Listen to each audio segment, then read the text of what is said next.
దేవుడు నిర్మించినటువంటి శ్రేష్టమైన కట్టడాలు అవి నీ కొరకు నా కొరకే.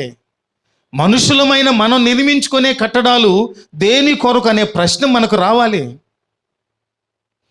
ఇల్లు లేదండి, నాకు రేకుల షెడ్ ఉంది, పాకు ఉందండి, దేవుళ్ళు ఎంతగానో ఎదిగానండి, దేవుడు ఆశీర్వదించి నీకు ఒక 2 అంతస్తులు 3 అంతస్తులు బిల్డింగ్ ఇస్తే ఇప్పుడు నేను బిల్డింగ్ దిగి చర్చికి రానండి అంటే ఎలా ఉంటుంది? కొమ్ము ఎత్తకుడి, మరీ ఎత్తుగా కూడా ఏంటండి, అతిశయించొద్దు. దేవుడు నీకు ఇచ్చిన ఆశీర్వాదమును నువ్వేం చేయాలి?